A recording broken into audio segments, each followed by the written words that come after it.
Beranjak ke berita lainnya, keluarga almarhum Arya Daru Pangayunan tidak puas atas hasil penyelidikan polisi terkait kematian misterius diplomat muda itu. Keluarga yakin ada pihak lain yang terlibat dalam kematian Arya Daru. Keyakinan ini berdasarkan temuan sejumlah kejanggalan kematian Arya Daru oleh keluarganya.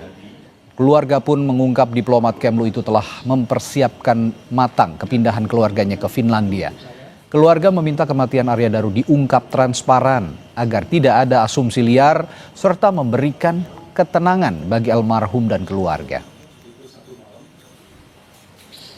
Saya ketidakpuasan pihak keluarga, khususnya orang tua, setelah melihat beberapa kejanggalan. Kesimpulan sementara kami dengan beberapa kejanggalan, fakta-fakta yang kami kumpulkan, bahwa ini kemungkinan besar melibatkan pihak lain dan ada tindak pidana. Saya kira itu. Pihak lain itu profesional. Ya, pihak lain yang mempunyai keahlian secara profesional dalam menghabisi nyawa seseorang. Sejumlah kejanggalan yang ditemukan keluarga Arya, yakni akun Instagram yang terlihat aktif dan WhatsApp yang masih menerima pesan dari istri Arya. Sementara hingga akhir penyelidikan polisi pada akhir Juli lalu, polisi tidak menemukan keberadaan ponsel Arya Daru. Keluarga meminta polisi mendalami sejumlah temuan kejanggalan ini. Beberapa waktu yang lalu, Instagram dari almarhum saat ini on. Salah satu fakta lainnya adalah istri atau keluarga dari almarhum itu mencoba lagi mengirimkan pesan singkat lewat WhatsApp dan itu centang 2. Berarti kan on kalau centang 2. Padahal dikatakan HP-nya hilang.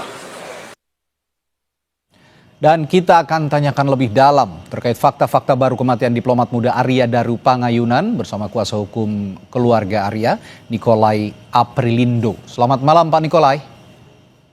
Selamat malam Mas. Baik, Pak, tadi kan di berita pengantar sudah dikatakan kejanggalan-kejanggalan yang diterima oleh pihak keluarga, termasuk salah satunya tadi keberadaan ponsel yang dikatakan oleh polisi masih dalam keadaan hilang, namun keluarga mengirim pesan masih diterima oleh ponsel itu. Nah, selain itu juga ada yang diungkap dalam konferensi pers kemarin. Pihak keluarga bilang menerima amplop coklat sehari setelah pemakaman Arya. Kalau bisa dipaparkan di sini, Pak, pada kesempatan ini, amplop itu isinya apa dan siapa yang mengirim? Baik. Untuk WA itu ketika jam 10 pagi tanggal 9 Juli itu istrinya mencoba mengirim pesan singkat lewat WhatsApp, ternyata centang 2. Kemudian untuk Instagram pada tanggal 14 Agustus 2025 ini kembali dibuka Instagramnya oleh keluarga, ternyata on Instagram itu. Namun setelah itu dicoba lagi sekali off, menghilang. Nah ini menjadi kejanggalan, kejanggalan yang tidak masuk di dalam akal sehat ketika kami mendapatkan informasi dari konvers yang dilakukan oleh Polda bahwa HP-nya hilang. Itu kapan terjadinya Pak Nikolai? Seperti saya sampaikan tadi, untuk WA itu pada tanggal 9 Juli. 9 Juli. Jam 10 pagi. Ya. Kemudian untuk Instagram itu pada tanggal 14 Agustus. Berarti baru kan? Artinya pihak keluarga mengasumsikan ini ada yang mengoperasikan sebenarnya ponselnya Arya Daru ini. Tidak hilang begitu ya? Betul sekali. Dan itu sudah coba dikoordinasikan dengan polisi, Pak? Katanya kan kalau memang ponsel itu aktif, itu kan bisa dilacak keberadaannya di mana? Nah itu yang menjadi tanda tanya kami. Justru kami ingin menanyakan lebih lanjut dengan pihak kepolisian, dalam hal ini penyelidik. Kenapa disampaikan bahwa HP-nya hilang, ternyata masih bisa beraktif, bisa komunikasi aktif. Artinya bukan komunikasi aktif antara dua pihak ya, tapi masih ada tanda-tanda hidup HP-nya. Apa yang interaksi apa yang keluarga sampaikan pada saat ponsel itu aktif, Pak Nikolai? Jadi mencoba untuk memancing, Oke. itu loh, untuk memancing Mhm. HP dari almarhum ini. Ternyata on. Oke. Ada beberapa aplikasi ataupun merek ponsel yang bisa punya fitur untuk mengetahui keberadaan ponsel lainnya. Nah, apakah itu dimiliki juga oleh ponsel Arya, Pak Nikolai, dan coba dilacak oleh pihak keluarga? Ya, keluarga tidak mau mendahului, kami Oke. menyerahkan itu kepada pihak kepolisian. Sehingga yang punya kewenangan untuk mendeteksi, Ya. untuk tracking, dan sebagainya kan pihak kepolisian. Kalau kami nanti dipikir kami Ya, oke. melakukan Baik. hal-hal yang melawan hukum. Biar proses hukum yang melakukan itu ya Pak ya. Nah, tadi pertanyaan saya soal amplop itu tadi isinya apa Pak, dan siapa yang mengirim? Ya, jadi sehari setelah kematian almarhum, pada malam hari, pada saat tahlilan pengajian itu, ada seorang pria misterius itu membawa amplop berwarna coklat yang dilem dengan stiker putih, 2 stiker putih. Oke. Kemudian itu diserahkan kepada pembantu rumah tangga atau ART, asisten rumah tangga dari keluarga almarhum. Di Jogja berarti ya Pak ya? Di Jogja. Oke. Dan keluarga almarhum dalam hal ini istrinya membuka amplop tersebut. Mereka agak kaget karena isi amplop itu hanya gabus putih yang berbentuk bintang, Oke. kemudian berbentuk hati, love, dan kemudian berbentuk bunga Kamboja. Oke. Nah, ini sampai sekarang kami tidak mengerti apa clue yang disampaikan atau simbol itu maksudnya apa. Dan ini sudah diserahkan kepada pihak yang berwajib pada saat itu oleh keluarga. Oke.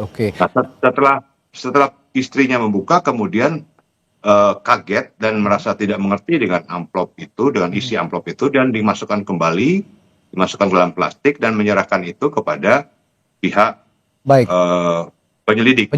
Pak Nikolai, sebentar. Tadi Anda menyebutkan sosok pria misterius yang memberikan amplop itu. Artinya pihak keluarga sempat melihat pria itu, atau mungkin ada CCTV yang merekam sosok pria pengirim amplop itu? Keluarga tidak mengetahui siapa pria itu, tapi memang pria itu datang ke tempat duka. Sayangnya memang tidak ada CCTV di rumah keluarga itu.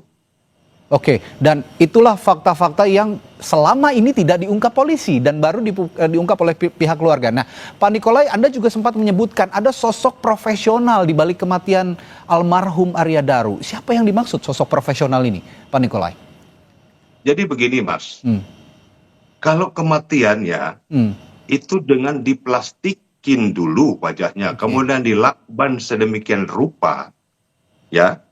Itu tidak mungkin almarhum bisa melakukan sendiri. Oke. Bagi kami, ini adalah tangan-tangan profesional yang melakukan. Adapun yang dikatakan tidak ada sidik jari dan sebagainya, sekarang kejahatan itu bisa memakai sarung tangan. Ya, oke. Sehingga tidak tampak sidik jarinya. Kemudian yang menjadi tanda tanya kami, pada saat penjaga kos diminta untuk membuka pintu itu, ya kan, pada pagi hari, ternyata penjaga kos membuka dengan kartu yang dia pegang. Berarti kan ada 2 kartu dalam hal ini. Kartu yang pertama kan pasti itu dimiliki oleh almarhum. Oke. Nah, untuk kartu itu, untuk menghidupkan kartu itu, biasanya kan ada mesinnya. Yang memiliki mesin itu kan paling tidak kos tempat almarhum tinggal itu. Entah itu ownernya kos atau itu penjaga kos yang memiliki mesin untuk kartu tersebut. Begitu. Oke, baik. Nah, itu fakta-fakta maupun tadi dorongan-dorongan yang terus diupayakan oleh pihak keluarga agar misteri kematian ataupun tewasnya almarhum Arya Daru ini bisa terungkap, dan yang asumsikan oleh pihak keluarga adalah ada sosok profesional yang benar-benar rapi melakukan perencanaan ini. Nah, kalau begitu sejauh mana keluarga mendorong polisi dalam kejanggalan-kejanggalan ini, dan apakah sudah memberikan bukti-bukti baru ini kepada polisi? Ya, jadi kami kan baru ditunjuk sebagai penasihat hukum pada hari Jumat yang lalu. Dan kami berusaha mengumpulkan keterangan bukti daripada keluarga almarhum. Nah, setelah ini kami akan menempuh upaya-upaya yang akan kami konsolidasikan lagi dengan pihak keluarga upaya-upaya hukum yang mana yang akan ditempuh oleh pihak keluarga dan kami rumuskan bersama. Jadi kami mewakili kepentingan hukum dan kepentingan hak asasi manusia dari pihak keluarga. Karena kami mau menerima ini semata-mata dari sisi kemanusiaan, bukan ada tendensi apa-apa, tapi dari sisi kemanusiaan karena menyangkut nyawa seorang anak bangsa yang kebetulan bekerja sebagai ASN di Kementerian Luar Negeri. Baik, kami doakan juga yang terbaik untuk keluarga almarhum Arya Daru. Semoga kalau memang ini menjadi misteri bisa terungkap juga rasa penasaran dari pihak keluarga bahwa pihak keluarga menganggap ini sesuatu yang janggal begitu. Terima kasih Pak Nikolai sudah. Silakan. Kami minta dukungan seluruh rakyat Indonesia dan media. Baik, terima kasih Pak Nikolai telah berbagi pandangan.